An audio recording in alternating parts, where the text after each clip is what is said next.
पहला session setting the environment, establish करते हैं या जो चेंज बिहेवियर में या जो चेंज लेके आते हैं उसको बूस्ट कैसे करना कि ताकि वो चेंज जो आपने क्रिएट की वो परमानेंट हो जाए।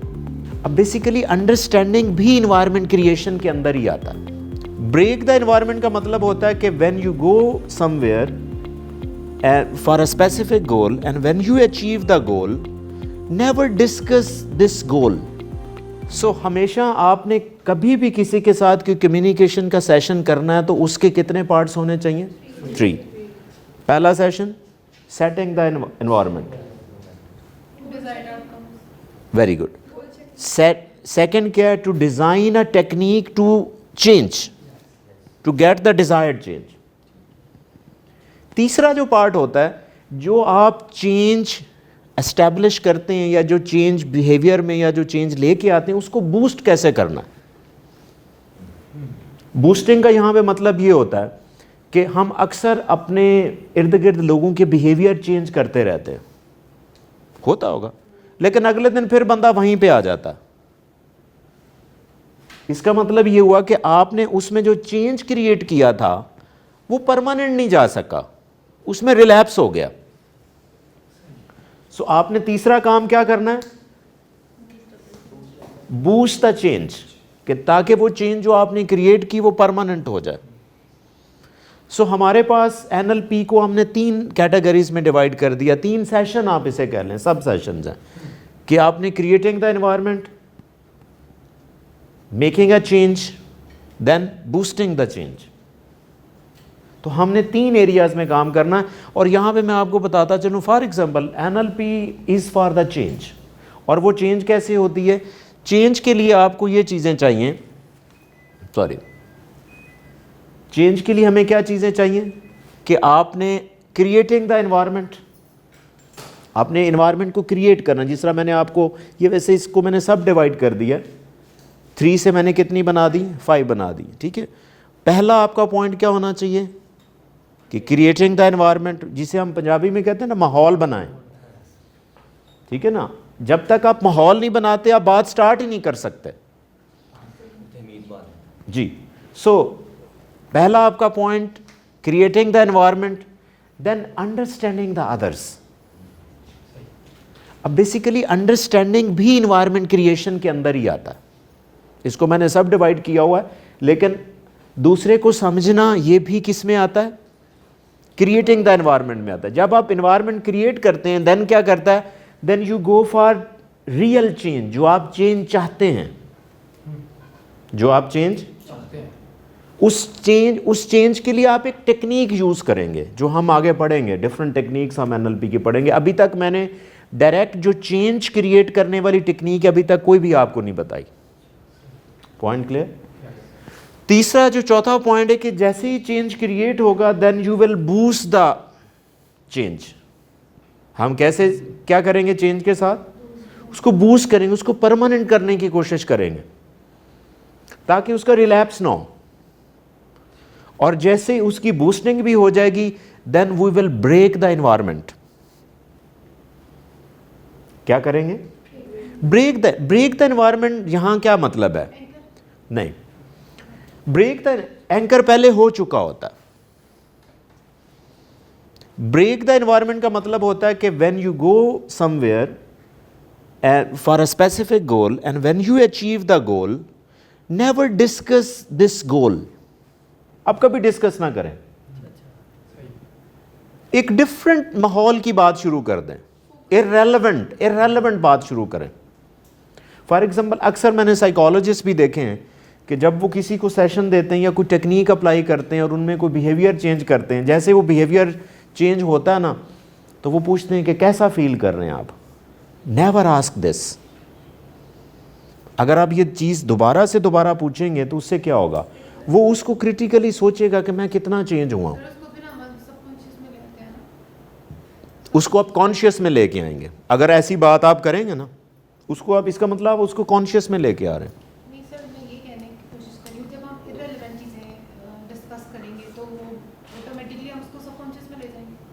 नहीं, हाँ एग्जैक्टली, कि अगर आप इररेलेवेंट बात करेंगे तो वो उस मौजू के ऊपर सोचेगा ही नहीं।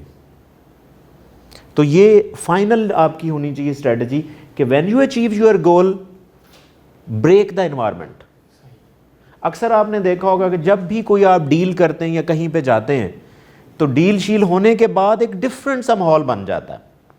फॉर एग्जांपल मैं आपको कल्चर से मिसाल देता हूँ। फॉर एग्जांपल हम किसी के घर में जाते हैं, लाइक कोई प्रपोजल की बात हो रही होती, कोई एंगेजमेंट की बात है, कोई बात पक्की करने की बात है, हम जाएंगे, माहौल बनता है। कभी माहौल देखा कैसे बनता है? क्या हाल चाल है, आजकल तो बिल ही बहुत ज़्यादा है, ठीक है ना, ये माहौल बन रहा है, ठीक है। फिर बीच में एक बड़ा आदमी बोला, अच्छा ये तो गल्लां होंदियां रहनियां, काम दी गल करो।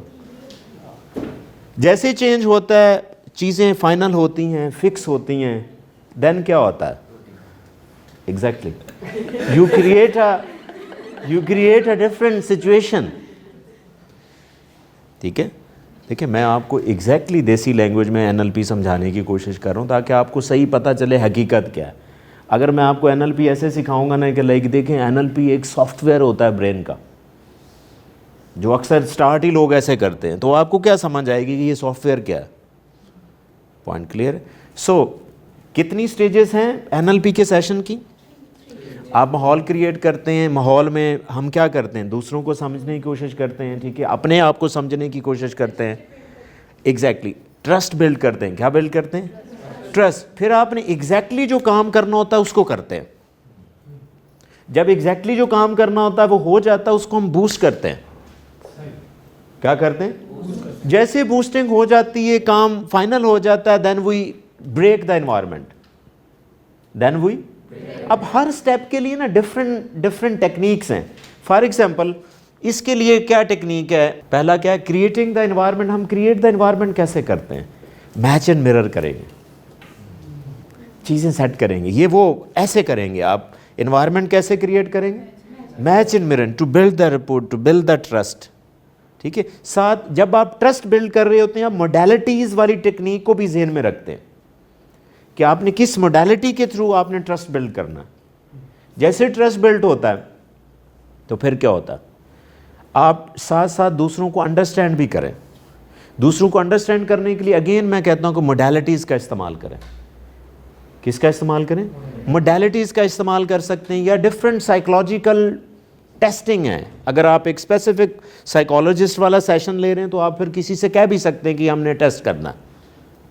अदरवाइज नॉर्मल जो डेली लाइफ कम्युनिकेशन होती है उसमें आप किसी को ये तो नहीं कह सकते कि हाँ मैं आपका टेस्ट करना चाहता हूँ ताकि मैंने आपसे कैसे बात करनी फिर वो मुझे पता चलेगा। ऐसे तो नहीं कर सकते आप, ठीक है। या आप कहीं इंटरव्यू देने जाएं तो पहले उनसे ये तो नहीं कह सकते कि अच्छा मैं पहले आपका टेस्ट करूँगी फिर पता चलेगा मैंने कैसे आपसे बात करनी।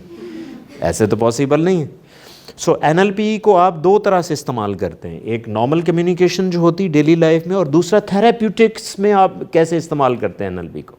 अब थेराप्यूटिक्स में ज़ाहिर है साइकोलॉजिस्ट इस्तेमाल करेगा, साइकोलॉजिस्ट फिर एक्सप्लेन कर सकता है अपने क्लाइंट को।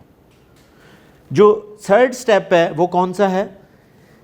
आपने स्पेसिफिक बिहेवियरल चेंज के लिए कोई टेक्निक इस्तेमाल करनी, जिसमें फॉर एग्जांपल एक रीफ्रेमिंग टेक्निक है। क्या है? रीफ्रेमिंग है, स्विच पैटर्न है, लाइक टू डिसलाइक टेक्निक है। कौन सी टेक्निक है? लाइक टू डिसलाइक है, स्विच पैटर्न्स हैं, सर्कल टेक्निक एक है, ठीक है। तो these are the different techniques जो आप डिफरेंट इश्यूज़ के लिए आप यूज़ कर सकते हैं कि आपको किस तरह का काम चाहिए और आप कौन सी टेक्निक इस्तेमाल कर सकते हैं। फिर हम इसको वन बाय वन हम डिस्कस कर सकते हैं। जो नेक्स्ट स्टेप है वो कौन सा स्टेप है?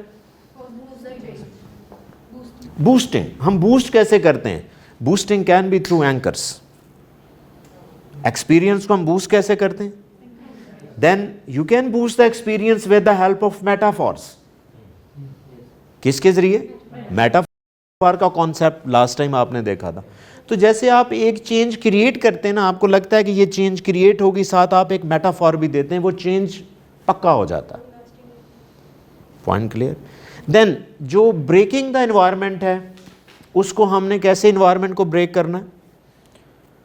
Through break the state. ये एक टेक्निक का नाम है। किसका नाम है? टेक्निक है। फर्ज करें जैसे ही आप कहीं पे जाएं, कोई काम कर लें, आपको लगे कि अब मेरी कोई नेगोशिएशन हो गई है या डील हो गई है। अब देखिए NLP को आप डिफरेंट डोमेन्स में जब इस्तेमाल करते हैं उसका यूज़ डिफरेंट होता है। फॉर एग्जाम्पल मैं अगर सेल एंड मार्केटिंग में इसको यूज़ कर रहा हूँ, तो मैं जैसे ही एक प्रोडक्ट डन कर लेता हूँ, उसके बाद मैं प्रोडक्ट के बारे में बात ही ना करूँ। अगर मैंने कस्टमर को एक प्रोडक्ट बेच दिया, देन आप उसके लिए कोक मंगवाएं, कॉफ़ी मंगवाएं। ये क्या चीज़ है? ये ब्रेक द स्टेट है। क्या है? ब्रेक द स्टेट है। नहीं, वो देखें, वो क्रिटिकल थिंकिंग ऑलरेडी भी उसकी, ऐसी कोई बात नहीं, लेकिन आप उसको एक डिफरेंट सिचुएशन में चेंजिंग द एनवायरनमेंट की तरफ लेके जा रहे हैं। Point clear? ये एक मिसाल है कि आप कौन सी सेटिंग में बैठे हैं और ब्रेक द स्टेट आप क्या दे सकते हैं, ये बहुत इंपॉर्टेंट है। अब हर जगह तो आप कॉफ़ी नहीं पिला सकते। मेरे कहने का मतलब ये है कि when you finish the goal, ठीक है, आपने इररेलेवेंट सिचुएशन की बात करनी है। इररेलेवेंट कुछ भी हो सकता है, लेकिन इररेलेवेंट बात करते हुए, यानी कि ब्रेक द स्टेट टेक्निक इस्तेमाल करते हुए, you should keep many things in your mind, कि आप कोई ऐसी बात तो नहीं कर रहे जिससे और प्रॉब्लम शुरू हो जाए। क्या शुरू हो जाए? और प्रॉब्लम, वो डील वैसे ही कैंसिल कर दे। सो ब्रेक द स्टेट भी बहुत इंपॉर्टेंट है कि आपने ब्रेक द स्टेट देते हुए किस चीज़ का ख्याल करना है। उसमें मोडालिटी का ख्याल करना है, उसमें कल्चर का ख्याल करना है, उसमें आपने सजेस्टेबिलिटी का ख्याल करना है। अगर आपने सजेस्टेबिलिटी, थोड़ी सी हिप्नोसिस का कॉन्सेप्ट लिया था आपने, कि आपने उसको फ़र्ज़ करें ब्रेक द स्टेट देते हुए आपने ऐसी बात कर दी, बहुत लाउड वॉइस टोन में बात कर दी, उसको अच्छी नहीं लगेगी। एग्जैक्टली तो आपने ब्रेक द स्टेट देते हुए कोई ऐसी बात, समटाइम ब्रेक द स्टेट ऐसे भी होती है, जैसे साइकोलॉजिकल सेशन लेते हुए, जैसे सेशन एंड हुआ, आप ये कभी ना पूछें कि कितना काम आया आपको। ये मैं आपको बहुत काम की बात बता रहा हूँ जो साइकोलॉजिस्ट, क्योंकि अगर आपने ये पूछ लिया तो वो सोचेगा कि हाँ मैं कितना अच्छा फील हुआ, तो वो वापस वहीं पे जाएगा जहाँ पे था। ये लिख लें पॉइंट, ठीक है। फिर मैं आपको ये भी बताऊंगा कि आपको कैसे पता चलेगा कि आपका गोल अचीव हो गया। आपको पता चल जाएगा, ये मैं आपको एक ऐसी टेक्निक बताऊंगा जिससे आपको पता चल जाएगा कि things are okay and there is no need to ask. ठीक हो गया? So break the state clear हुआ। अब ब्रेक द स्टेट कैसे, क्या पूछ सकते हैं? फॉर एग्जाम्पल समटाइम जैसे ही हम एक बात ख़त्म करते हैं, आप कुछ भी कह सकते हैं, लाइक मैंने ऐसे कह दिया, आपने खुशबू बहुत अच्छी लगाई हुई है, ये भी एक ब्रेक द स्टेट है। क्या खाओगे? ये ज़रूरी नहीं कि आप ये कह सकें, आपके पास कुछ हो ही ना तो फिर क्या करेंगे?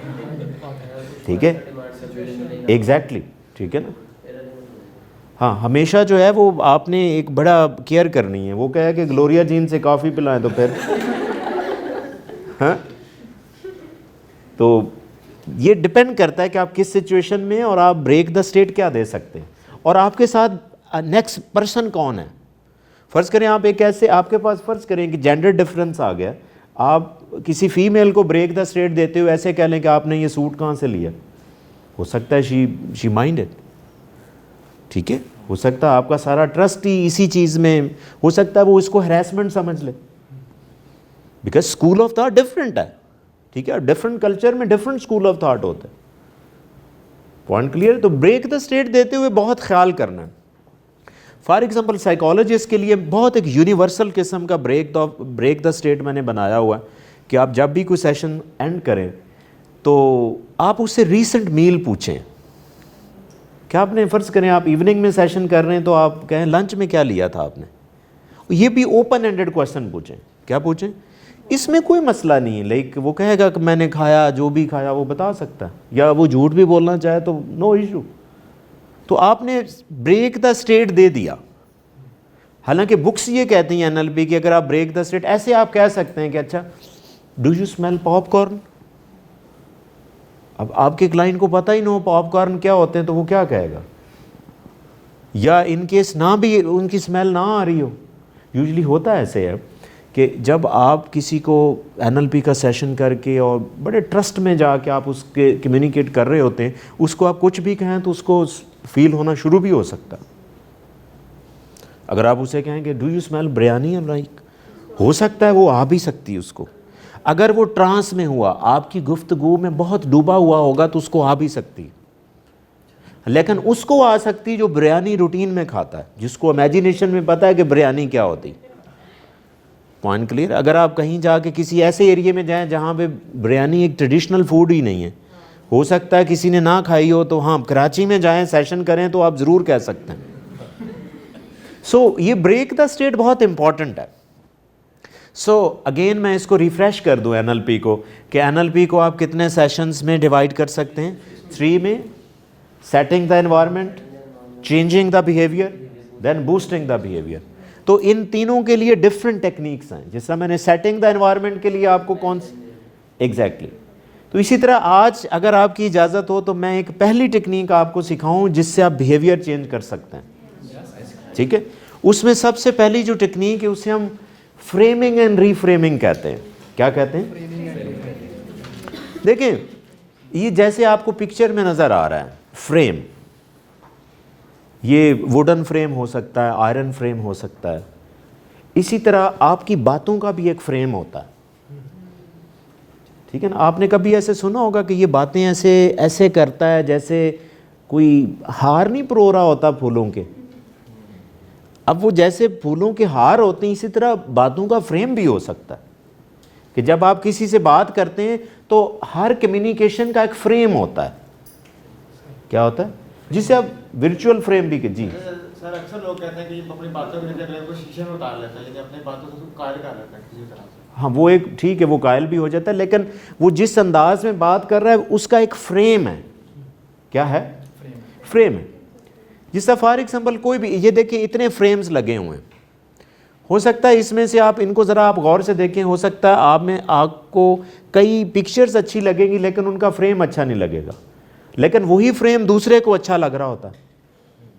वही फ्रेम दूसरे को अच्छा लग रहा होता है। हो सकता है कि आप उसे कहें कि यह फ्रेम मैं चेंज करवाऊंगा, ये फ़ोटो अच्छी है, मैं इसका फ्रेम चेंज करवाना चाहूँगा। इसका मतलब है कि वो फ्रेम आपको अच्छा नहीं लगता, ठीक है ना। लेकिन ज़रूरी नहीं सबको नहीं अच्छा लगता, कईयों को वो भी अच्छा लगता है। इसका मतलब जब भी एक आप बात करते हैं आप एक फ्रेम में करते हैं। किस में करते हैं? फ्रेम में करते हैं। हो सकता है कि जिस फ्रेम में आप बात कर रहे हैं अगले को अच्छी ना लगे, अगले को अच्छी ना लगे, हालांकि उसका मतलब चाहे वही हो, उसका चाहे मीनिंग वही हो, लेकिन फ्रेम डिफरेंट हो, तो आपकी तो बात नहीं बनेगी। बिकॉज आपका जो फ्रेम है, जो बातों का फ्रेम है, या जिसे हम वर्चुअल फ्रेम कह रहे हैं या लैंग्वेज फ्रेम कह रहे हैं जिसे, वो अगले को अच्छा ही ना लगे तो आपका तो काम नहीं होगा। तो फिर हम क्या करेंगे? We will reframe. क्या करेंगे? रीफ्रेम करेंगे। और रीफ्रेम किस किस तरह हो सकता है, हम कैसे कर सकते हैं, उसके ऊपर ये आगे 15-20 मिनट में इंशाल्लाह इसके ऊपर बात करता हूँ। सो फ्रेमिंग का पता चल गया कि आप जब बात करते हैं, कम्युनिकेट करते हैं, उसका भी एक फ्रेम होता है। जिस तरह वैसे वुडन फ्रेम है, इस तरह आपकी बातों का एक लैंग्वेज फ्रेम होता है जो किसी को अच्छा लग सकता है, किसी को अच्छा नहीं लग सकता। मैं फ़र्ज़ करें मैं आपके सामने खड़ा हूँ, आप में से कई लोगों को मेरी कम्युनिकेशन अच्छी लग रही हो, कईयों की नहीं लग रही होगी, लेकिन अगर मैं उस पर्सन के मुताबिक फ्रेम बना के कम्युनिकेट करूँगा तो उसे अच्छा लगेगा। And this capability is called reframing. उसको हम क्या कहते हैं? अब रीफ्रेमिंग का जो कॉन्सेप्ट है, फॉर एग्जांपल हमारे पास ये जिस तरह मैंने आपको बताया एक फ्रेम है, इसके ऊपर मैं एक एग्जांपल देता हूँ। फॉर एग्जांपल ये एक एनवायरनमेंट था, यहाँ पे बारिश को आप फ्रेम समझें कि एक सड़क है, दरख्त हैं, ये एक फ्रेम है। क्या है? सॉरी, एनवायरनमेंट है। और इसको फ्रेम कौन कर रहा है? बारिश है। अब यही बारिश, अब देखें बारिश को आपने समझना है कि ये फ्रेम है। अब यही बारिश, ये कैसे इसको देख रहा है बारिश को? इसके लिए हो सकता है यही फ्रेम अच्छा ना हो, ठीक है। अब दूसरी पिक्चर देखें ज़रा, यहाँ पे हमारे पास फ्रेम क्या चीज़ थी? बारिश थी। अब ये बंदी जो है ये कितना एंजॉय कर रही बारिश को, ठीक है। जिस तरह हमारे यहाँ जैसे ही मौसम लाहौर में अच्छा होता है तो हम बड़ा एंजॉय करते हैं, लेकिन आप ज़रा साउथ पंजाब चले जाएं जहाँ पे क्रॉप्स हैं जिनकी डैमेज हो रही, वो उनको कैसा फील होता है? सो व्हेन यू थिंक के रेन जो बारिश है ये एक फ्रेम है, तो किसी के लिए अच्छा है, किसी के लिए, ये मैंने थोड़ी सी एक्सट्रीम मिसाल दी है, ये थोड़ी सी मैंने एक्सट्रीम मिसाल दी ताकि आपको फ्रेम समझ आ जाए, लेकिन हकीकत में कम्युनिकेशन में फ्रेम थोड़ा सा डिफरेंट है। Point clear? हाँ, मैं आगे जाके उसकी भी बात करता हूँ। तो अब ये क्या है, फॉर एग्जांपल आप जा रहे हैं कि अगर आप केले के छिलके से फिसल जाते हैं, ठीक है, तो दो सिचुएशंस हैं, दो डिफरेंट लोग होंगे, देखने वाले कैसा परसीव करते हैं और जिससे गुजर रही होती वो क्या परसीव, सिचुएशन एक ही है, फ्रेम एक ही है, ठीक है। आप जा रहे हैं, आप फिसल गए हैं छिलके से, ठीक है, तो क्या होगा, मेरे लिए एम्बैरसमेंट है, फर्ज कर यही मैं इधर से आऊँ जल्दी से ऐसे फिसल के उधर जाके गिरूँ, ठीक है, तो मेरी क्या हालत होगी और आप ऐसे ही हंसेंगे जैसे अभी हंस रहे हैं। सो ये क्या है, ये एक फ्रेम है जो हर किसी को एक जैसा नहीं लगता। इसीलिए आपने अक्सर ऐसे देखा होगा कि नहीं वो मुझे अच्छी नहीं लगती, दूसरी लड़की कहे नहीं नहीं ऐसी तो कोई बात नहीं, वो तो बड़ी अच्छी है। क्यों वो ऐसा क्यों कर, बिकॉज उसका जो फ्रेम है वो किसी और एंगल से देख रही है, आपकी परसेप्शन में फ्रेम होता है। जिस तरह कहते हैं ना, beauty lies in the eyes, खूबसूरती ये हमेशा कहाँ पे है, आंखों में, कि मुझे एक चीज़ अच्छी लग रही दूसरे को अच्छी नहीं लग रही, क्या आप उसको कैसे परसीव करते हैं, डिपेंड्स ऑन द पर्सन, ठीक है, कि उसको कैसे देखता है। और इसी तरह आप अगर किसी से एक पॉइंट ऑफ व्यू के ऊपर कन्विंस करना चाहते हैं, जिस तरह आप कन्विंस कर रहे हैं वो एक आपका फ्रेम है और अगले को पसंद नहीं है, अगले को, फर्ज करें आप एक पॉइंट पे निगोशिएट करना चाह रहे हैं किसी से, आप चाहते हैं कि ये काम हो जाए, आपका गोल है ना, देखिए आपका एनएलपी आपको क्या अचीव करवाती है, गोल अचीव करवाती है। तो आपका एक गोल है कि मेरा ये काम इस बंदे से हो जाए, और जैसे आप वो गोल अचीव करवाने के लिए कम्युनिकेट करते हैं उसकी समझ में नहीं आ रहा, उसको ये कम्युनिकेशन अच्छी नहीं लग रही, इसका मतलब आपका जो लैंग्वेज का फ्रेम है उसके लिए अच्छा सूटेबल नहीं है। तो अब आप क्या करेंगे, आप फ्रेम चेंज करेंगे।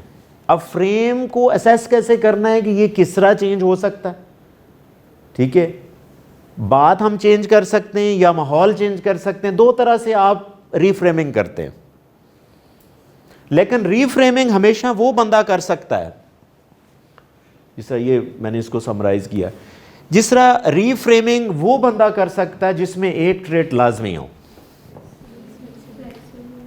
अदरवाइज आप रीफ्रेम, ये देखें आपकी लाइफ भरी पड़ी है रीफ्रेमिंग से। अगर आप गौर करें, आप किसी भी इंडस्ट्री की मुझे बात करें, मैं उसमें से आपको मिसाल देता हूं कि वो रीफ्रेम कैसे करते हैं लोग। फॉर एग्जांपल, आप कोई प्रोडक्ट लेते हैं मार्केट से जाके, आप कहते हैं कि नहीं इसका कलर अच्छा नहीं है, वो कहता है जी दूसरा कलर लो, ठीक है। या आप कभी जो है वो शू शॉप पे अगर आप गए हो कभी, वो क्या कहते हैं, अक्सर यही आपने लफ्ज़ ज़रूर सुना होगा, अच्छा तुसी नंबर ज़रा चेक कर लो, कलर सारे मिल जाएंगे। हमारा ये क्वेश्चन होता है कि ब्राउन में है, ठीक है जी मिल जाएगा। देखिए वो फ्रेम चेंज कर रहा होता है, क्या कर रहा होता है।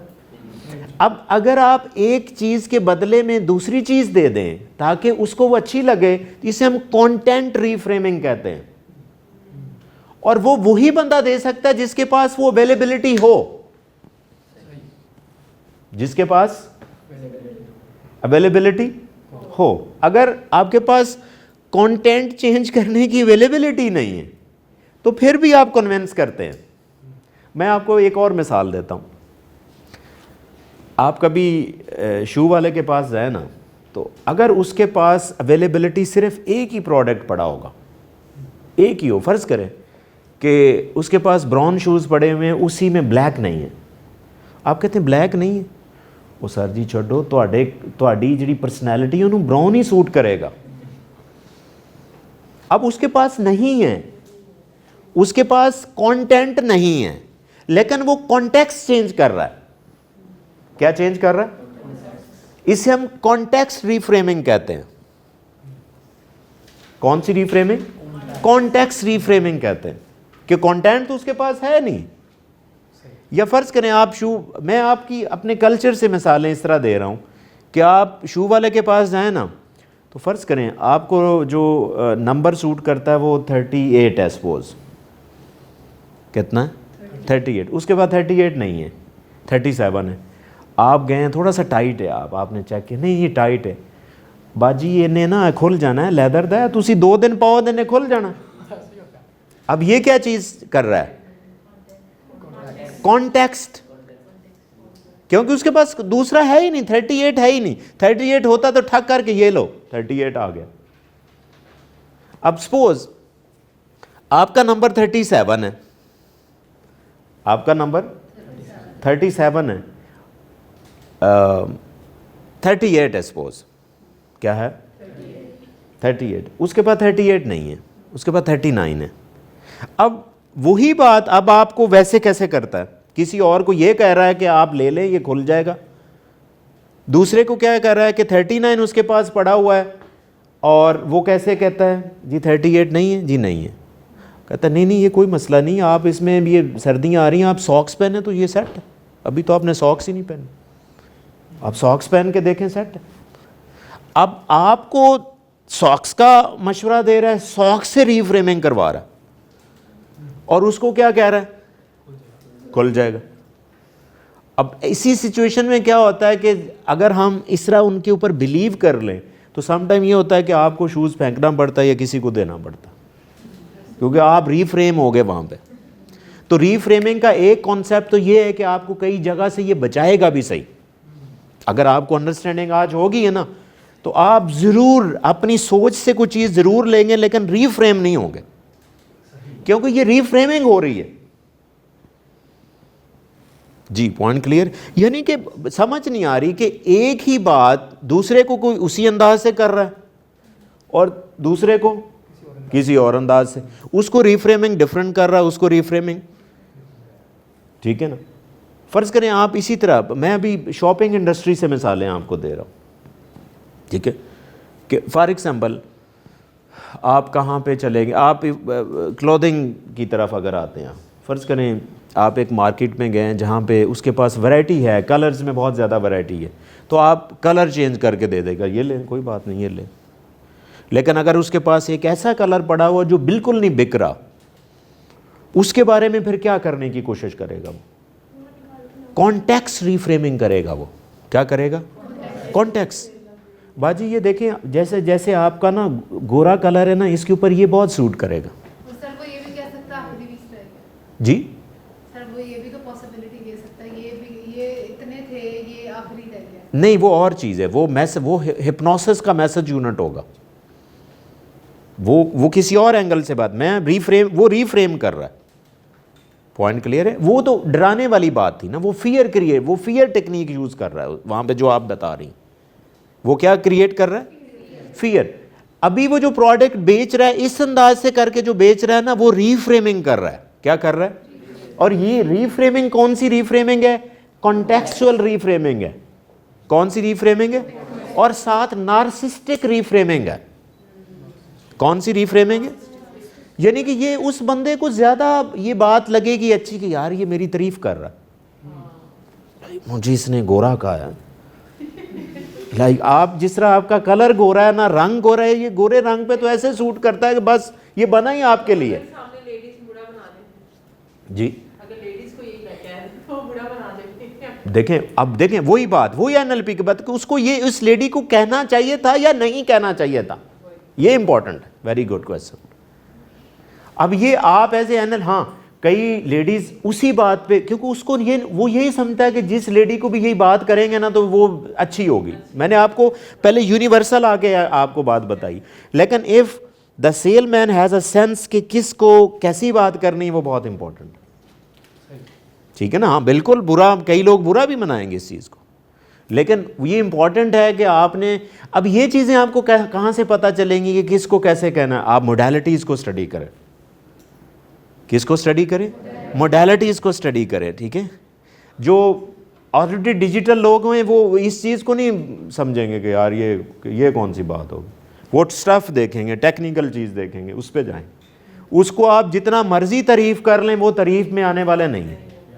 वो स्पेक्स की तरफ जाएंगे कि ये इसमें कितनी, क्या फाइबर कैसा है इसका। पॉइंट क्लियर जी। सो रीफ्रेमिंग की कितनी टाइप्स हैं? 2 टाइप्स हैं, ठीक है, मेन जो, ठीक है। लेकिन इससे पहले ये तो on the basis of content है रीफ्रेमिंग। एक रीफ्रेमिंग होती है on the basis of individual, जिसे हम कहते हैं सेल्फ रीफ्रेमिंग। एक टाइप होती, क्या होती है?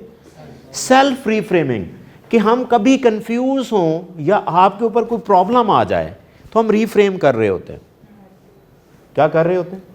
फॉर एग्जांपल, आपने किसी को कुछ पैसे दे दिए, वो नहीं दे रहा, तो आप अपने आप को इमोशनली बचाने के लिए आप ये चलें कोई बात नहीं, हो सकता है वैसे ही कहीं गुम जाते, ये हम क्या कर रहे होते हैं? हाँ, लेकिन ये कौन सी रीफ्रेमिंग है? कंटेक्चुअल लेकिन सेल्फ रीफ्रेमिंग है। यानी कि आप अपने आप को रीफ्रेम कर रहे होते हैं अपने आप को बचाने के लिए। और हेटेरो रीफ्रेमिंग वो होती है जब आप किसी को रीफ्रेम कर रहे होते हैं, उसका कोई प्रॉब्लम सॉर्ट आउट करने के लिए। आप उसका कोई प्रॉब्लम भी सॉर्ट आउट कर सकते हैं थ्रू रीफ्रेमिंग। फॉर एग्जांपल, किसी का कोई लॉस हो जाता है, फ़र्ज़ करें किसी का एक्सीडेंट हुआ है, वो इमोशनली बड़ा डिस्टर्ब, तो आप उसे मिलने गए हैं, वो बहुत ही मायूस बैठा हुआ है, आपको लगा है कि इसमें होपलेसनेस जो है वो आ गई है और ये बड़ा अजीब फील कर रहा है, तो आप उसे देखें बात सुने, क्या हुआ है? हड्डी टूटी है ना। ऐसे लोग भी मैंने देखे जिनकी 2-2, 3-3 हड्डियाँ टूट जाती। ये कौन सी रीफ्रेमिंग है? ये हेटेरो। आप एक तो दूसरे को कर रहे हैं रीफ्रेम, और आपने ये वाली रीफ्रेमिंग किसके साथ करनी? जो ज़्यादा रिलीजियस लोग हैं, स्पिरिचुअल, इस चीज़ पर देखें अल्लाह ताला ने ऐसे लोग भी तो हैं दुनिया में जिन्होंने, अल्लाह ताला ने जिनको बाजू नहीं दिए, ठीक है ना। आपका एटलीस्ट जुड़ तो जाएगा ना, दूसरा भी है, चलें एक ये ना भी जुड़ा, दूसरा तो है ना। ऐसे लोग भी मैंने देखे हैं कि जिनकी टांगें भी नहीं है, हाथ भी नहीं है, उसको हल्का सा आप क्योंकि रिफ्रेम कर रहे हैं, उसमें थोड़ी सी कुछ तसल्ली आएगी, होप आएगी उसमें जी, कुछ ना कुछ वो बेहतरी के लिए होता है, ठीक है।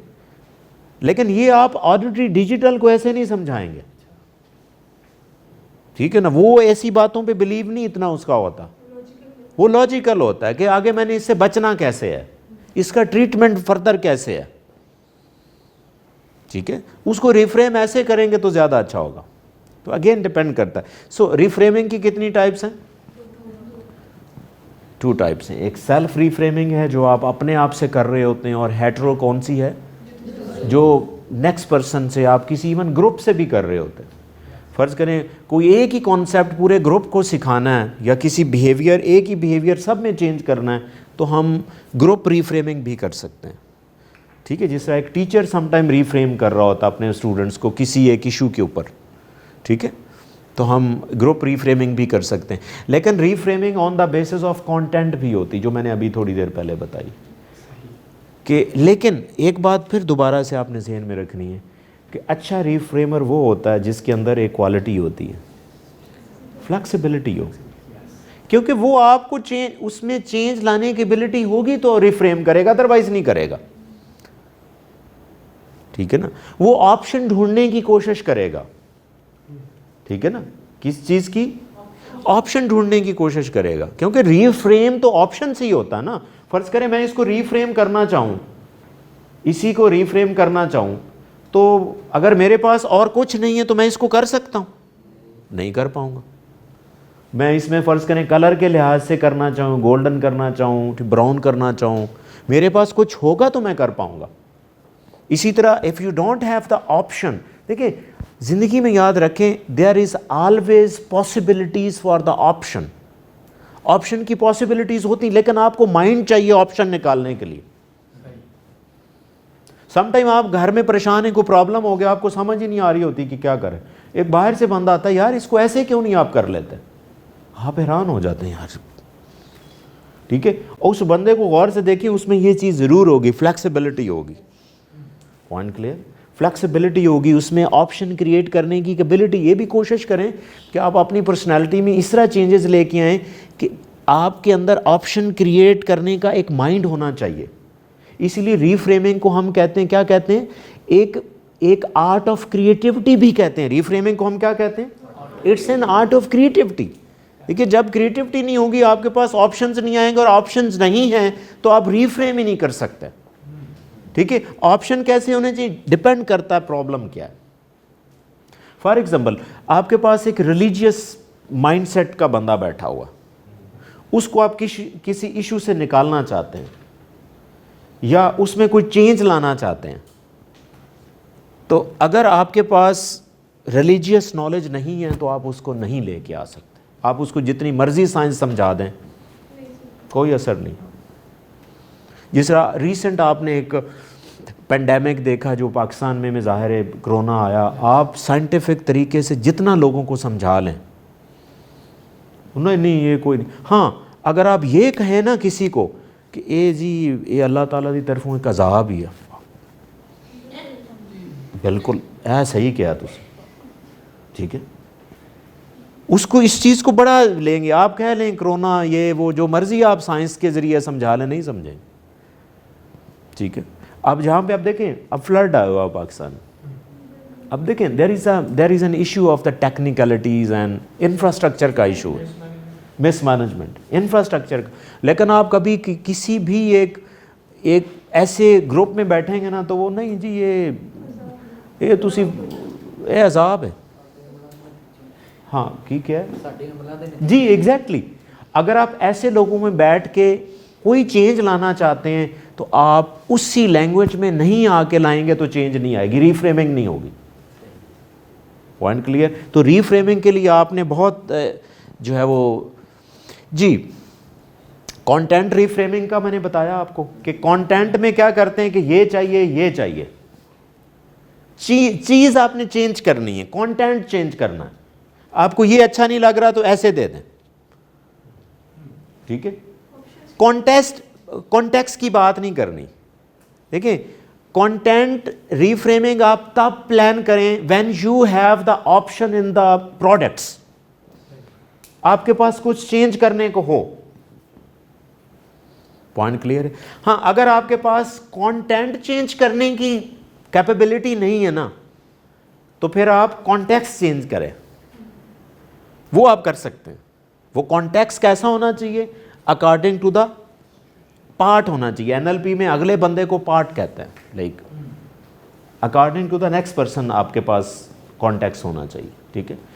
अब उसका कॉन्टेक्स्ट क्या हो सकता है? उसका स्कूल ऑफ थॉट हो सकता है, उसकी मोडालिटी हो सकती है, ठीक है, उसका एक पॉलिटिकल अप्रोच हो सकती है, वो आपने उसको जी सजेस्टेबिलिटी हो सकती है, वेरी गुड, ठीक है। तो ये चीज़ें आपने देखनी है। इसी तरह कॉन्टेक्स्ट रीफ्रेमिंग की मैंने आपको बात की। कॉन्टेक्स्ट में क्या होता है कि आप कंटेंट चेंज नहीं करते, उसके पीछे एक स्टोरी चेंज करते हैं। क्या चेंज करते हैं? स्टोरी चेंज करते हैं। फॉर एग्जांपल, आपको प्रोडक्ट बेच रहे हैं, आपको लगा कि एक बड़ा साइंटिफिक बंदा है, आप उसको लॉजिकली बात करेंगे तो you will be able to convince easily. अगर आपको लगता है कि बड़ा ट्रेडिशनल माइंडसेट का बंदा है तो आप उसको ट्रेडिशनल माइंडसेट के साथ बात करेंगे, नहीं करेंगे तो मसला होगा, ठीक है। लेकिन आपके पास कंटेंट वही रहेगा। एक कंटेंट को आप डिफरेंट तरीके से रिप्रेजेंट कर सकते हैं। जिस तरह इवन मैं एनएलपी में मैं कॉन्टेक्स्ट रिफ्रेमिंग कर रहा हूँ। क्या कर रहा हूँ? एक ही कंपोनेंट को समझाने के लिए मैं रिलीजियस एग्जांपल भी दे रहा हूँ, सेल्स एंड मार्केटिंग से भी दे रहा हूँ। तो ये मैं क्या चीज़ चेंज कर रहा हूँ? कॉन्टेक्स्ट, ठीक है। तो इसी तरह इसको हम कॉन्टेक्स्ट फर्दर अगर आपने कॉन्टेक्स्ट रीफ्रेमिंग करनी है ना तो वो एक आपने ख़ास अप्रोच लेके चलनी है, जिसमें क्या हो सकता है आप कल्चर को जहन में रखें। किसको जहन में रखें? कल्चर को आप इग्नोर नहीं कर सकते रीफ्रेमिंग करते हुए, ठीक है। रीफ्रेमिंग करते हुए फॉर एग्जांपल मैं एक इस काइंड ऑफ ड्रेसिंग के साथ अगर मैं कोई एक ख़ास माइंडसेट के या रिलीजियस लोगों को मैं कोई रिलीजियस चीज़ बता रहा हूँ तो मेरे पे लोग बिलीव नहीं करेंगे, ठीक है ना। फॉर एग्जांपल एक रिलीजियस स्कॉलर जैसे होता है, मैं वैसे बन के कुछ कहूँगा तो वो मेरी बात पे ज़्यादा बिलीव करेंगे, क्योंकि आई शुड देखें मैं इसीलिए कभी इस टॉपिक पे बात ही नहीं करता, क्योंकि ये आपका डोमेन नहीं है। ठीक है। तो जो हमारे रिलीजियस स्कॉलर हैं वो जिस फार्म में जाके बात करते हैं उनको ज़्यादा सुना जाता, ठीक है। तो आपने कल्चर को जहन में रखना, आप किस तरह की बात कर रहे हैं, क्या आपका जो आउटलुक है वैसे है, अप्रोच वैसे है, वो बहुत इंपॉर्टेंट है। इसी तरह वो रिलीजियस स्कूल ऑफ थॉट हो सकता है, कल्चरल हो सकता है, फिर साइकोलॉजिकल रिफ्रेमिंग भी होती है। क्या होती है? यानी उसमें कोई कल्चरल कंपोनेंट नहीं होता, ना ही उसमें कोई रिलीजियस कंपोनेंट होता है, उसमें कौन सा कंपोनेंट होता है? साइकोलॉजिकल कंपोनेंट होता है। यानी कि अगर आप किसी में कोई बिहेवियर चेंज लाना चाहते हैं तो आप साइकोलॉजिकली रीफ्रेम करते हैं। क्या करते हैं? साइकोलॉजिकली रीफ्रेम करते हैं। फॉर एग्जांपल, आप ये चाहते हैं कि आपका बच्चा इस डायरेक्शन में आ जाए या इस कैरियर में आ जाए, तो आप उसे ना लॉजिकल करें, हो सकता है साइकोलॉजिकली वो हैंडल हो जाए। आप कहें कि देखें, इनडायरेक्ट आप कह सकते हैं, ठीक है। उसमें फियर क्रिएट हो सकता है साइकोलॉजिकल अप्रोच में, ठीक है। इसी तरह आप अप्रोच साइंटिफिक भी यूज़ कर सकते हैं। रीफ्रेमिंग में क्या कर सकते हैं? साइंटिफिक, टेक्निकली आपको कोई प्रोडक्ट बेच रहे हैं, फॉर एग्जांपल आप कहते हैं कि ये ऐसे मटेरियल से बना हो, अगर गिरेगा भी तो नहीं टूटेगा क्योंकि ये मटेरियल इसमें ऐसा यूज़ हुआ हो, ठीक है। आप ऐसे फेंक भी दें, ऐसा होता है ना समटाइम। तो ये बेसिकली साइंस को इंडिकेट करता है, उसको रीफ्रेम करके आप कन्विंस कर सकते हैं। इसी तरह कुछ रीफ्रेमिंग जो होते हैं ना, ऑर्गेनाइजेशनल होते हैं। क्या होते हैं? फॉर एग्जांपल, आप किसी ख़ास कल्चर में आए हैं, देखिए फ़र्ज़ करें आप स्विट्ज़रलैंड जा रहे हैं, ठीक है। तो आप पाकिस्तान में बहुत ही फास्ट ड्राइविंग करते हैं, तो आप मेरे बड़े क्लोज़ हैं, तो मैं आपको एक काउंसलिंग कर रहा हूँ, और काउंसलिंग में मैं रीफ्रेमिंग टेक्निक यूज़ करता हूँ। मैंने कहा देखें, आप पाकिस्तान को भूल जाएं, वहाँ पे ओवर स्पीडिंग करेंगे ना तो वहाँ पे 350 यूरो फ़ाइन है। कितना फ़ाइन है? 300। एक मैं एक ख़ास ऑर्गेनाइजेशन का मैं आपको रीफ्रेम कर रहा हूँ कि वहाँ पे ये नहीं चलने लगा, ठीक है। आप एक ख़ास ऑर्गेनाइजेशन में ज्वाइन करते हैं, आपको पता नहीं उनकी पॉलिसीज़ का। मैं कहता हूँ कि आप में एक ख़ास बिहेवियर है, फ़र्ज़ करें आप स्मोकिंग करते हैं, या फ़र्ज़ करें मैं एक दफ़ा रीफ्रेम हो रहा था, मैं सिंगापुर जा रहा था, तो मैंने जो है ना वो ऑफ़िस से निकलते हुए, तब मैं आगा खां में था, तो मैं ऑफ़िस से निकलते हुए ना मेरे हाथ में ना च्युइंगम थे। तो मैं जैसे ही निकला हूँ, एक दोस्त से मिला हूँ, वो भी साइंटिस्ट थे, तो उन्होंने कहा ये हाथ में आप च्युइंगम इधर ही फेंक दीजिएगा, आपने साथ नहीं लेके जानी, क्योंकि वहाँ पे अगर आपके पास सिंगापुर में एयरपोर्ट पे च्युइंगम डिस्कवर होगी आपके बैग से या आपके पास से, तो आपको बहुत हैवी फ़ाइन होगा, क्योंकि एक ख़ास कल्चर में आपको रिफ्रेम किया जा रहा है। पॉइंट क्लियर है? तो इससे आप बच भी सकते हैं। तो ये डिफरेंट अप्रोचेज़ हैं, इसके अलावा और भी कोई अप्रोचेज़ हो सकती हैं कि आपने किस अप्रोच में रह के रीफ्रेम करना है, ये बहुत इंपॉर्टेंट है। इसी तरह रीफ्रेमिंग का एक प्रोसेस है। क्या है? प्रोसेस। अगेन एक बात, कोई भी आपने बिहेवियर चेंज करना है एनएलपी में, थ्रू कम्युनिकेशन, कोई भी आपने बिहेवियर चेंज करना है, जब आप ये डिसाइड कर लेते हैं कि मैंने इसका ये बिहेवियर चेंज करना है, तो उससे वो एक प्रोसेस से ही स्टार्ट होता है जिसे हम एग्रीमेंट कहते हैं। आप कोई भी टेक्निक यूज़ करेंगे ना एनएलपी की, किसी की भी बिहेवियर को चेंज करने के लिए, तो every technique is starting from the agreement. You can say that, yes. Agreement का मतलब ये नहीं होता कि you are writing a document and to sign on the document कि हम ये कर रहे हैं। एग्रीमेंट का मतलब होता है कि फॉर एग्जांपल मैं आपका कोई बिहेवियर चेंज करना चाहता हूँ, मैं आपसे 2-3 दफ़ा कहूँ कि ठीक है फिर कर दे, जी कर दे। या इवन आप कोई चीज़, अक्सर मैंने देखा है कि जो लोग कोई प्रोडक्ट भी सेल कर रहे होते, अच्छा है पैक कर दिए, ठीक है हो गया ये फाइनल, जी फाइनल। अब इसको आप टेक्निकली कैसे डिफाइन करते हैं एग्रीमेंट को? एग्रीमेंट का मतलब होता है टू सेंसिटाइज द बिहेवियर जिसको आप चेंज करना चाहते हैं। जब आप सेंसिटाइज करते हैं ना, वो बिहेवियर आपके सबकॉन्शियस माइंड में सबसे ऊपर आता है। इसकी समझ नहीं आई शायद। साइकोलॉजिस्ट कहते हैं कि प्राइवेसी है, लाइक जो भी होगा सिर्फ मेरे तक ही रहेगा।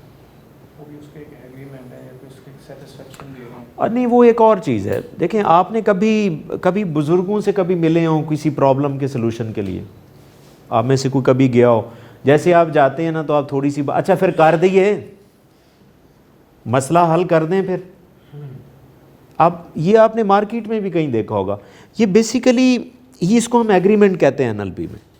इसका फोकस क्या होता है कि ये आपके उस बिहेवियर को सबसे माइंड में ऊपर लेके आता है, ताकि जब मैं उस बिहेवियर को चेंज कर रहा हूं तो उसको वाइप आउट करना आसान हो। क्योंकि एक चीज़ ज़हन में रखें कि जब भी आपको कोई एक प्रॉब्लम होता है ना, हकीकत में एक प्रॉब्लम नहीं होता, आपको कई प्रॉब्लम होते हैं बैक एंड पे। जब भी आप किसी प्रॉब्लम के सलूशन के लिए जाते हैं, अगर एग्रीमेंट ना हो तो वो ड्यूरिंग कम्युनिकेशन वो ऊपर नीचे होता रहता है। हो सकता है उसकी जगह कोई और ऊपर चीज़ आ जाए और सही करने वाला तो उसको सही नहीं कर रहा, फिर वो भी नहीं होगा और जो सही इशू था वो भी मैनेज नहीं होता। तो आप क्या करें कि जब भी कोई चीज़ करनी हो उसको सेंसिटाइज करें, उसको बार बार आगे रखें। उसको क्या करें? हाँ, बार बार ये हम कर भी रहे होते हैं। फॉर एग्जांपल, आप फ़र्ज़ करें आपकी शॉप है, आप कोई चीज़ बेचना, आपके पास 3-4 वैरायटीज़ में कोई चीज़ें पड़ी हुई हैं, आप समझते हैं कि ये प्रोडक्ट कम बिक रहा है, आप उसको बार बार फिर इधर कर देते हैं। वो जैसे ही कस्टमर इधर उधर जाता है ना तो फिर आप आगे कर देते हैं। ठीक है, आपकी कोशिश होती है क्योंकि ये कम बिक रहा है, इसको मैं ज़्यादा बेचूं। अप्रोच उसको ऊपर लेके आना, क्योंकि जो चीज़ आप ज़्यादा दिखाएंगे हो सकता है उसको वैसे ही पसंद आना शुरू हो जाए। तो इसको हम क्या कहते हैं? एग्रीमेंट कहते हैं। क्या कहते हैं? तो सबसे पहले जिस बिहेवियर को आपने चेंज करना है उसका जिक्र थोड़ा सा अक्सर करें उस गुफ्तगू में पहले, ताकि वो उसके माइंड में ऊपर ऊपर रहे और उसको वाइप आउट करना या उसको चेंज करना आसान हो। एग्रीमेंट की समझ है? When you get an agreement with the client, ठीक है, अक्सर ये गुफ्तगू में हो रहा होता है। अच्छा फिर शुरू करिए इंटरव्यू, वाइवा शुरू करें, टीचर स्टूडेंट में ऐसे बात होती है। ठीक है, सो सेकंड क्या है कि जब आप एक एग्रीमेंट करते हैं, कर दें, तो आप एक गोल भी सेट कर देते हैं कि मैंने इसको कैसे करना है, इस बिहेवियर को मैंने कैसे, आप गोल सेट करते हैं। गोल सेट करने के साथ आप क्या करते हैं कि उसकी पॉजिटिव इंटेंशन भी फाइंड करते हैं। ज़िंदगी में याद रखें कि जब भी आपने किसी का एक बिहेवियर चेंज करना है, आपने एनएलपी में एक प्री सपोजिशन पढ़ी होगी कि every behaviour has a positive intention. Every behaviour has a, for example आप इवन चोरी क्यों नहीं करते, लेकिन उसके पीछे इंटेंशन क्या होती है? इंटेंशन पॉजिटिव ही होगी। ठीक है, इवन अगर आपको बुरा काम भी करते हैं तो उसके पीछे इंटेंशन क्या होती है? पॉजिटिव ही होती है। कभी भी कोई काम आप नेगेटिव इंटेंशन से तो नहीं करेंगे ना।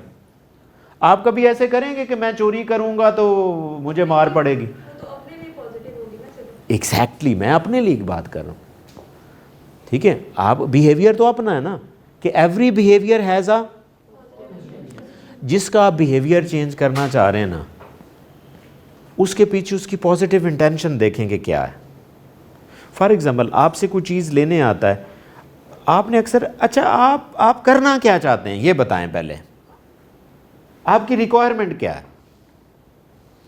होता है ना, कुछ लोग ऐसे भी आपसे पूछ रहे होते हैं, अच्छा आपने ये कहाँ लगाना है। फ़र्ज़ करें आपकी एसीयों की शॉप, एसी लेने का, अच्छा आपने कहाँ पे एसी लगाना है। अच्छा ऑफिस में, ऑफिस के लिए ये एसी ज़्यादा सूटेबल है। ठीक है ना, आप उसकी इंटेंशन की तरफ नहीं ना जाएंगे तो आप घूमते फिरते रहेंगे, उसको बात समझ भी नहीं आएगी, क्योंकि उसकी बार बार जो ख्याल है वो अपनी इंटेंशन की तरफ ही जाएगा। फॉर एग्जाम्पल मैं आपको एक रियल मिसाल देता हूँ। ठीक है, मेरे रिलेटिव में था तो लाइक वो घर बनाना चाह रहे थे, तो उन्होंने मुझे कहा कि डॉक्टर यार हमें ना कुछ घर बनाना, तो आप काइंडली गाइड करें। मैंने कहा मैंने एक ना अपने मेरे कोलीग के, मैंने उनका घर देखा है, वो भी 10 मरले का, आप भी 10 मरले का बनाना चाह रहे हैं। तो आप जो है ना वो मुझे बड़ा पसंद है, मैं आपको वो दिखाता हूँ। तो कहते ठीक है, मैं उनको लेके गया, उनको वो जो पसंद ना आए, फिर मैं एक और घर लेके आया, वो भी उनको पसंद नहीं है। अब वो मैंने जब उनकी पॉजिटिव इंटेंशन की तरफ गया हूँ ना, मैंने कहा आपको फिर किस तरह का घर चाहिए? कहते हैं जो फलां का घर है वैसा चाहिए। मैंने कहा वही देख लेते हैं फिर। देखिए आप थक जाएंगे, क्योंकि उसके माइंड में पीछे कुछ और चीज़ है पीछे उसके। फॉर एग्जांपल मैं आपको एक और देसी मिसाल देता हूँ। अगर आप किसी भूखे बंदे को NLP सिखाएंगे, फ़र्ज़ करें मैंने NLP की एक वर्कशॉप रखी, वो नाश्ता भी नहीं करके आया, उसने लंच भी नहीं किया, लेट उसने ज्वाइन किया 2 बजे, लंच भी नहीं किया हुआ, वो मेरी क्लास में आकर, मैं जब भी कोई NLP का कॉन्सेप्ट समझाऊंगा वो रोटी कितने बजे खुलनी है क्योंकि उसकी इंटेंशन क्या है। Exactly. So work on the intention कि वो किस लिए, जब तक आपको उसकी इंटेंशन का नहीं पता चलेगा आप उसको सही काउंसल नहीं कर पाएंगे। इससे नुकसान क्या होगा कि आप चाहे जितने मर्जी ऑप्शन दिखा देंगे, वो उसको ऑप्शन वो अच्छा ही नहीं लगेगा, क्योंकि वो बार बार मोड़ मोड़ के वो उधर ही जा रहा है कि जी फलाने के घर जैसा होना चाहिए। Point clear? So if you will work, और बहुत से लोग आपकी इंटेंशन पूछ रहे होते हैं, अच्छा आप करना क्या चाहते हैं। फ़र्ज़ करें आप किसी टाइल शॉप पे चले जाएं, लाइक आपने घर बना रहे हैं, तो आप जी हमने टाइल लेनी है, अच्छा जी आए दिखाएं, ये बाथरूम के लिए, ये वाल्स के लिए, फ्लोर के लिए, आपको कोई पसंद नहीं आ रही। जब वो थक जाता है ना, तो वो फिर अच्छा आपने टाइल लगानी कहाँ पे है, वो अभी थक हार के आपसे पूछता है। अगर यही बात आपसे, देखें आप कभी भी अच्छी जगह पे जाए ना, वो आपकी अच्छा आपका फोकस क्या है, आपको प्रोडक्ट किसके लिए चाहिए, ठीक है ना। काउंसलर खड़े होते हैं बड़ी अच्छी शॉप्स के ऊपर, ठीक है। तो फॉर एग्जाम्पल मैं आपको एक मिसाल देता हूँ। फॉर एग्जाम्पल अगर आप कभी अच्छी एयरलाइन बुक करवाएं ना, फ़र्ज़ करें आप एमिरेट्स के ऊपर जाएं, तो जब आप एमिरेट्स के ऊपर ऑनलाइन बुकिंग कर रहे होते हैं ना, तो वो उसका पूरा प्रोसीजर है, यानी even you can book the seat number as well, कि जो अवेलेबल होती हैं आपके पास, वो पूरा स्ट्रक्चर आ जाता है, सीट्स आ जाती हैं, ये सीट्स अवेलेबल हैं। आप सीट के ऊपर क्लिक करते हैं, अगले स्टेप में चले जाते हैं कि मुझे ये सीट चाहिए। अगले स्टेप में जाते हैं कि do you have any food preferences, कि आपकी कोई फूड प्रेफरेंस है। आप इवन यू कैन राइट कि आई एम वेजिटेरियन, मैं भिंडी पसंद करता हूँ, मैं आलू मटर पसंद करता हूँ। Even you can give them the options, ठीक है। अब ये अच्छी कंपनीज़ हैं, ठीक है ना। फॉर एग्जांपल उनके लिए बड़ी परेशानी हो कि फॉर एग्जांपल आप प्योर वेजिटेरियन, उनका जो मेन्यू सारा चिकन है या बीफ है, तो ऑब्वियसली आप तो टेस्ट भी नहीं करेंगे, क्योंकि आपका एक रिलीजियस बिलीफ है कि मैंने चिकन नहीं खाना या बीफ नहीं खाना। आप बेसिकली उनके इस एक्ट को नापसंद नहीं करेंगे, आप पूरे एमिरेट्स को नापसंद करेंगे। नहीं यार इन्हों का तो कोई हाल नहीं। हम देखें, हम एज ए ह्यूमन, मैं बड़े पॉपुलेशन की बात कर रहा हूँ, यानी कि 80-90% ह्यूमन पता है एक्सपीरियंस को कैसे रेट करते हैं, ओवरऑल एक्सपीरियंस को रेट करते हैं, गुड बैड में करके चले जाते हैं।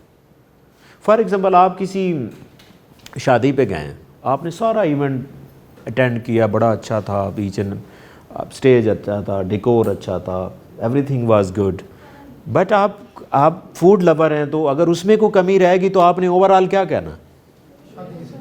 एग्जैक्टली जी। सो पॉइंट क्लियर हुआ कि नहीं अभी, कि आपने इंटेंशन फाइंड आउट करनी है। अगर आपने किसी के साथ कोई बिहेवियर चेंज करना है तो रीफ्रेमिंग करते हो आपको उसकी इंटेंशन का पता होना चाहिए। अगर आप उसकी इंटेंशन का ख्याल नहीं रखेंगे ना, बहुत से लोग अपनी इंटेंशंस बताते ही इवन रिलेशनशिप में नहीं बताते। अगर आपको उनकी इंटेंशन तक पहुंच जाए तो मसला ही हल हो जाए। Point clear? मसला ही हल हो जाए अगर आप उनकी इंटेंशन पे पहुंच जाएं। घर में आपके ऐसे कई बच्चों में हो जाता है, अक्सर बच्चा रो रहा है, चुप नहीं कर रहा, चॉकलेट भी दी, पिज़्ज़ा भी दिया, कुछ भी हो सकता है वो पेप्सी के लिए कर रहा हो, ठीक है ना। तो इंटेंशन बहुत इंपॉर्टेंट है, ठीक है। फिर आप क्या करते हैं, जैसे ही आपको इंटेंशन का पता चलता है, इंटेंशन ज़्यादातर वहाँ पे फाइंड आउट की जाती है जहाँ पे आपने कॉन्टेक्स्ट रिफ्रेमिंग करनी हो, क्या करनी है। कंटेंट में तो इसकी ज़रूरत ही नहीं है, कंटेंट में आपने सिंपल कंटेंट चेंज करना है। अच्छा ये पसंद नहीं, ये ले लो, ऐसे नहीं तो ऐसे कर दें। Point clear. कंटेंट में इशू नहीं है, लेकिन इन केस अगर आपके पास कंटेंट नहीं है, ख़त्म हो गया है, ठीक है, तो आप फिर कॉन्टेक्स्ट की तरफ आए। जो चीज़ फ़र्ज़ करें मैं एज ए ट्रेनर हूँ, फ़र्ज़ करें मेरे पास कंटेंट ख़त्म हो गया, मैं ट्रेनिंग दे दिया, अब मेरे पास कोई कंटेंट नहीं, अब मैं क्या करूँगा, कॉन्टेक्स्ट चेंज करूँगा। NLP इन इस्लाम सपोज, फ़र्ज़ करें मेरे पास कंटेंट, मैं NLP को इस्लाम एक ख़ास रिलीजियस पर्सपेक्टिव में कैसे डिस्कस कर सकता हूँ, ये मैं कर सकता हूँ, ठीक है। NLP इन टीचिंग में हो सकता है, लाइक अगर मेरे में कैपेबिलिटी नहीं है, फ्लेक्सिबिलिटी नहीं है, तो मैं जो मुझे आता था बस वही पढ़ा आगे चला गया, बात ख़त्म, आगे दुकान बंद। पॉइंट क्लियर है। सो आपने इंटेंशन कब आपने फाइंड आउट करनी है, जब आपने कौन सी रिफ्रेमिंग करनी है, कॉन्टेक्स्ट रिफ्रेमिंग करनी है। और जैसे ही आप सोच लें कि अब ये कॉन्टेक्स्ट रिफ्रेमिंग करनी है, तो फिर आप रीफ्रेम करें। अब रीफ्रेमिंग में किन किन चीज़ों का आपने ख्याल करना है, अगले पर्सन का ख्याल करना है कि उसको आपने कैसे रीफ्रेमिंग करनी है, सिचुएशन क्या है, प्रोडक्ट बेचना है, कोई निगोशिएशन करनी है, कोई रिलेशनशिप इशू। आप रिलेशनशिप इशूज़ में रीफ्रेमिंग कर रहे होते हैं, ठीक है ना। जिससे मैंने लास्ट टाइम आपको एक मिसाल दी थी, एक आदमी था, वो नबी पाक सल्लल्लाहु अलैहि वसल्लम के पास गया, तो उसने कहा जी मैं अपनी बेगम को डाइवोर्स देना चाहता हूँ। तो आपने फरमाया आप ऐसे करें, कल आ जाएं, और कल शाम को जब आएँ तो एक काम आपने करना है कि आपने अपनी बेगम की कोई खूबसूरत सी बात, आपने एक बात सोच के आनी, एक खूबी। अब जब वो अगले दिन शाम को गया तो पहले ही उसने कह दिया कि नहीं मैं डाइवोर्स नहीं देना चाहता। तो आपने फरमाया क्यों? जी वो मेरी वाइफ में कुछ वीकनेसेस हो सकती हैं, लेकिन उसका करैक्टर बहुत अच्छा है। तो ये क्या हुई, ये रीफ्रेमिंग हुई। क्या हुई है कि आप अपनी बेगम को किसी और फ्रेम में रख के तो देखें, तो वहाँ से एक रिलेशनशिप अच्छा हो गया। तो हम रिलेशनशिप में रीफ्रेमिंग कर सकते हैं। Point clear. तो फिर आपने देखना है कि इशू क्या है, किस लाइन का इशू है, आपका डोमेन कौन सा है, कहाँ पे आप रीफ्रेमिंग कर रहे हैं, आप निगोशिएशन में कर रहे हैं, आप सेल एंड मार्केटिंग में रीफ्रेमिंग कर रहे हैं, ठीक है, या आप साइकोथेरापी में आप कर रहे हैं। तो डिपेंड करता है कि आप रीफ्रेमिंग कहाँ पे इस्तेमाल कर रहे हैं। तो इसी तरह जैसे आप रीफ्रेम करते हैं, फिर आप इकोलॉजिकल चेक एक करते हैं। क्या करते हैं? यानी कि आप समझें कि इन्वायरमेंट टेस्ट करते हैं कि वाकई इसमें चेंज आ चुका है, कि वाकई ये चीज़ें इस्टेब्लिश हो चुकी हैं। अगर आपको लगे कि हाँ एवरीथिंग इज़ ओके, नहीं तो आप एक और एग्रीमेंट करते हैं, कोई और नई टेक्निक के ज़रिए आप एक और रीफ्रेमिंग कर लेते हैं। एक रीफ्रेमिंग अगर नहीं चली तो उसके ऊपर एक और रीफ्रेमिंग आप कर सकते हैं। इसी तरह एक और रीफ्रेमिंग, अच्छा इस तरह नहीं तो फिर एंज, ऐसे ही होता ना कि एक चीज़ नहीं है तो ये नहीं है तो ये। हाँ अगेन आप दोबारा उसी साइकिल में चलते रहते हैं। साइकिल हमेशा वही होता है जो ख़त्म नहीं होता। हाँ अगर चीज़ें ओके हैं तो ठीक है, अगर नहीं तो you can start another cycle. Point clear जी। इसी तरह आप इसको यूज़ कैसे कर सकते हैं, मैंने पहले भी बताया कि काउंसलिंग में आप यूज़ कर सकते हैं। किस में यूज़ कर सकते हैं? जब आप किसी को काउंसल कर रहे होते हैं। यहाँ पे काउंसल का मतलब बहुत से लोग एडवाइस में लेते हैं कि जी मैंने इनको ये कह दिया है कि आप ये करें, तो ये काउंसलिंग नहीं होती, ठीक है ना। अगर हमसे कोई मशवरा लेने हैं, अगर आप मशवरा येस और नो से दे रहे हैं तो ये क्या है? काउंसलिंग नहीं, ये एडवाइस कर रहे हैं। आप क्या कर रहे हैं कि आपने ये काम नहीं करना, ये क्या चीज़ है? ये एडवाइस है। काउंसलिंग में ये होता है कि आप कोई आपसे एक चीज़ के बारे में मशवरा लेने आ रहा ना, तो उससे रिलेटेड कई चीज़ों का आप जिक्र करें, उसके ड्रॉबैक्स बताएं हर चीज़ के, तो वो खुद चूज़ कर लेगा कि हाँ यार ये मेरे अकॉर्डिंगली ये सही है। हाँ फर्दर आप क्या कर सकते हैं कि सपोज एक बच्चा है, ठीक है, वो अपनी माँ के साथ आता है, उसकी माँ आपसे ये कहती है कि मैं बच्चे को ये देखना चाहती हूँ एज ए कैरियर, डॉक्टर देखना चाहती हूँ। फिर आपका जो क्लाइंट है वो बच्चा नहीं है, वो उसकी मदर आपकी क्लाइंट है, तो आपने बच्चे को एडवाइस नहीं करना, आपने बच्चे को काउंसल इस तरह करना है कि जो उसकी मदर चाहती है कि मेरा बच्चा ये बने, आप उसको इस तरह काउंसल कर सकते हैं कि वो बनने के लिए तैयार हो सकता। Point clear?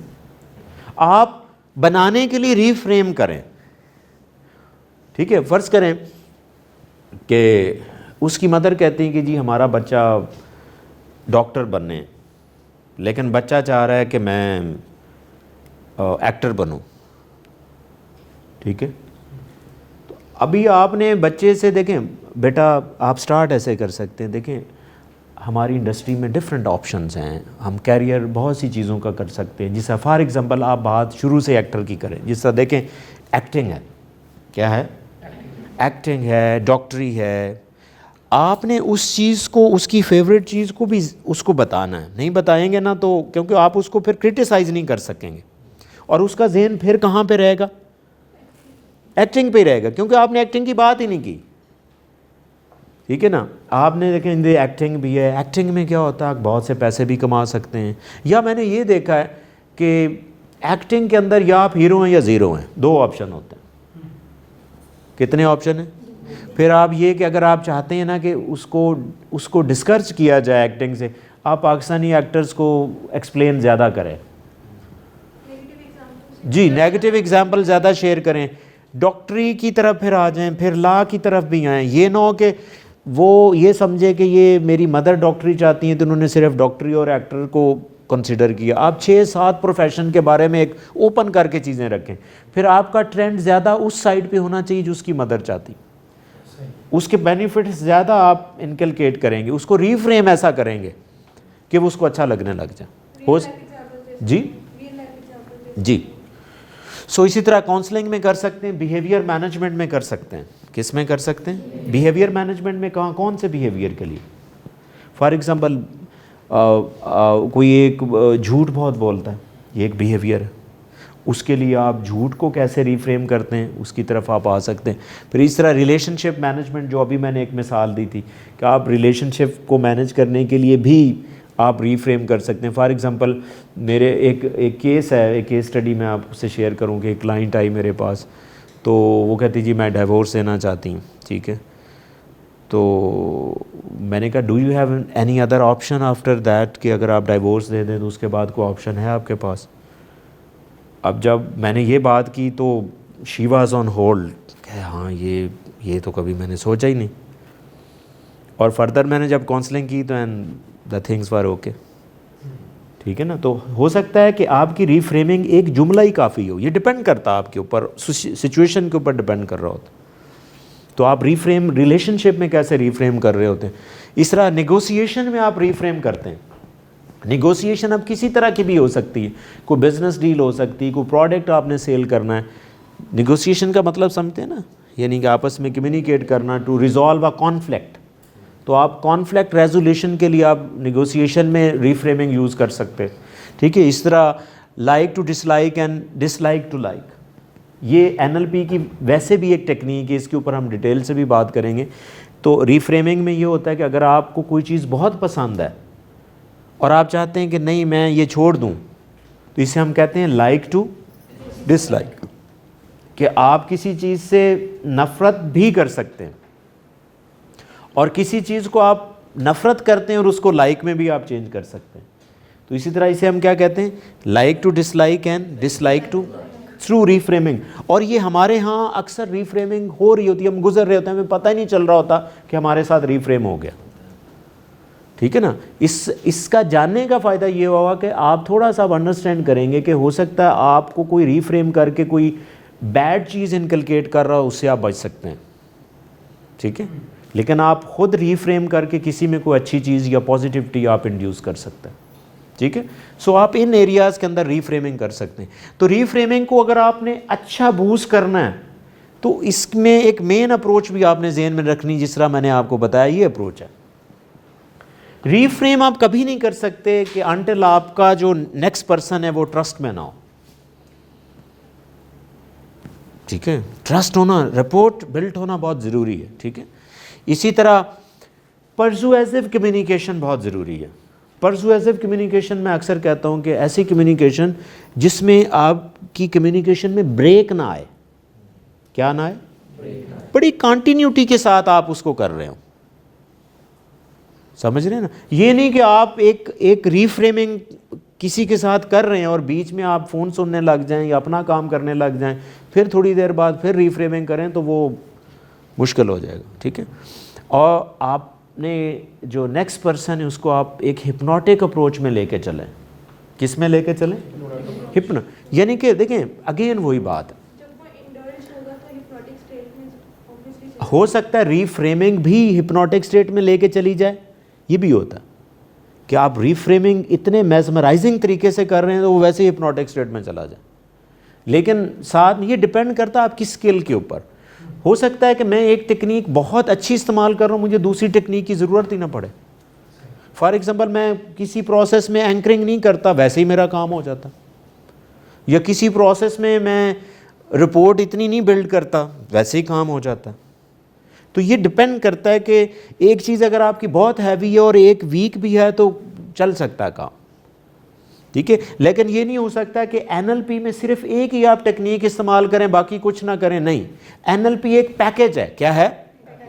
जितनी मैंने चीज़ें बताई एट अ टाइम, अपने टाइम पे हर चीज़ आपने करनी है। Point clear? तो ये चीज़ें आपकी रिफ्रेमिंग के प्रोसेस को बेहतर करती हैं कि your communication should be persuasive, यानी कि एक डोमिनेटिंग किस्म की आपकी कम्युनिकेशन हो कि आप किसी को अपनी कम्युनिकेशन से बाहर ना जाने दें, वो आपको सुने। Got it? Thank you so much.